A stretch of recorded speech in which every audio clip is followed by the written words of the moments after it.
Maury Island affair and the Kenneth Arnold sighting are often linked, but in reality, they were two separate incidents connected only by the fact that Arnold was sent by Ray Palmer to investigate the Maury Island sighting. Both events became eclipsed in the popular imagination by the Roswell crash. So much has been written and broadcast about Roswell, including a primetime television series featuring pouty, alienated teenagers as aliens, that the author will not devote an inordinate amount of time to the minutiae of the case. Instead, we will focus on specific elements as they pertain to our thesis. Interested readers can access a wide variety of printed studies of the Roswell case, as well as websites, films, television specials, etc. That's from Sinister Forces, Grimoire of American Political Witchcraft, Book 1 to 9 by Peter Levenda. Excellent book. Hello and welcome to another edition of the Stench of Truth. We can celebrate a victory out of Copenhagen, my friends, and the non-binding resolution that came out of there certainly serves as future fodder for any type of activity that is done on supposed global warming and supposed climate change and supposed man-made global warming. And certainly we cannot rest on our laurels when it comes to this issue and allow it to continue unabated. But we can take a victory out of Copenhagen because it did not go as far as it could have, and we still have plenty of room to work to see that this thing is killed dead as a doornail. And why does it need to be killed dead as a doornail? Well, I've talked before about the money aspect of this whole thing with the carbon exchanges and the carbon credits and all of that kind of stuff, okay? And that's a very real problem because that is where the rich and the powerful get more rich and more powerful on the backs of everyday people. However, you need to go beyond the very basic premise to understand exactly what is being talked about when you talk about climate change, okay? Now, first of all, an observation. When you have an organization called the Intergovernmental Panel on Climate Change, and they're the ones that are sponsoring the research, providing the grants, and collating all of this information, one has to wonder, are you getting unbiased science? That's just right off the bat, okay? Here you have a panel that's on climate change whenever you're trying to decide whether or not there is climate change. That's like having a panel on killing the poor. Yeah, Intergovernmental Panel on Killing the Poor. Do you suppose that any funding that they give out to scientists to provide data to them will come up with any conclusion other than killing the poor is a good idea? Just something to think about.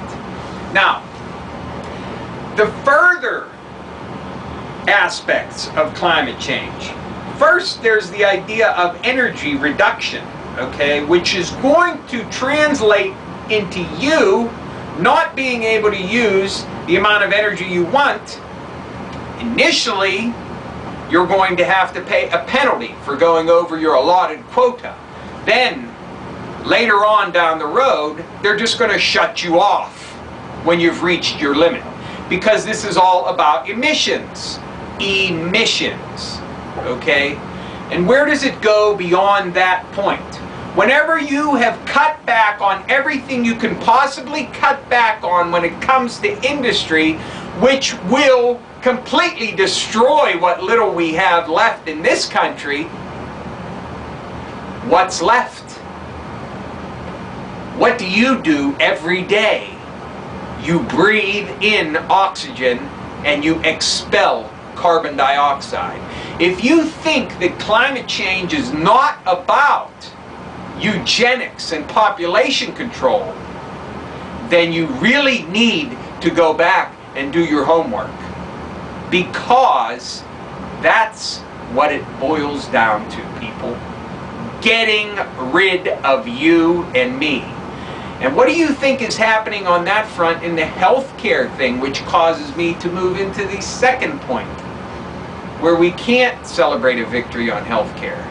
But this is the segue into healthcare with the cutting of Medicare and with the so-called healthcare reform, which is going to lead to more people dying because they will not be provided with care, starting with the elderly and the cutting of Medicare. Now, we can't celebrate a victory on the health care issue because it looks like the Senate is going to pass a health care reform package. But the issue is not dead. And despite what you might think, there is still a fight to be fought here, because the health care issue is all about population control as well in the final end result. When people talk about death panels and all of these other things, it's just propaganda, but it does cut to the meat of what is being proposed here.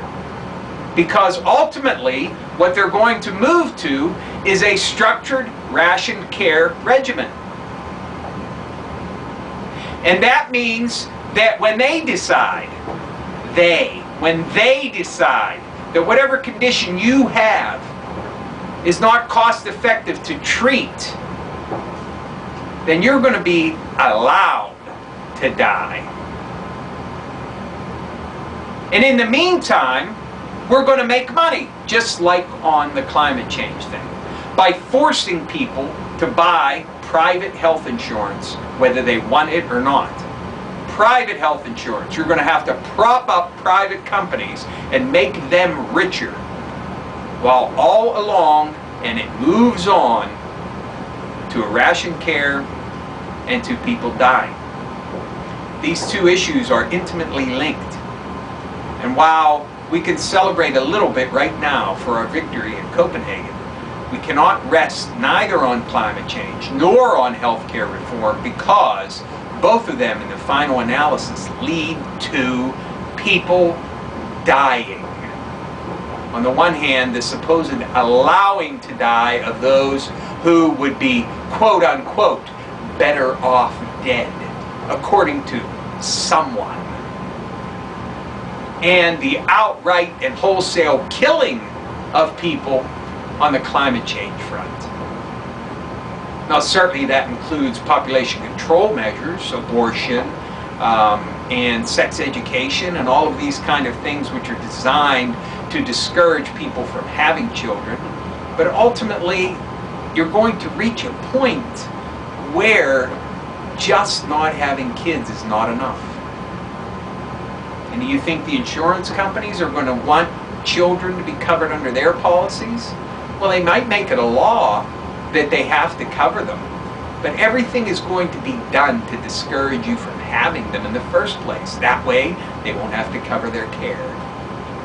Same thing goes for grandma, unfortunately.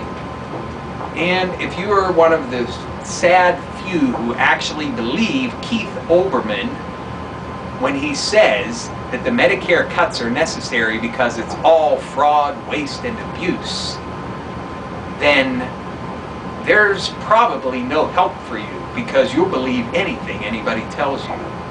You take any giant corporation out there, any huge conglomerate, okay, that affects so many people, and you cut away $500 billion over 10 years, and you tell me how that is not going to affect that corporation, the product it delivers, and the employees that it employs. It wouldn't. The cuts are designed.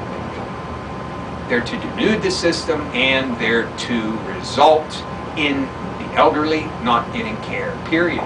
End of discussion. So let's fight on health care, because even if the Senate passes something, it has to be reconciled with the House before it can be made into law. So keep focused and keep active on that issue, and keep an eye on the climate change one as well, because these both boil down to population control and eugenics. They're intimately linked. So stay focused, folks. Thank you. Good night.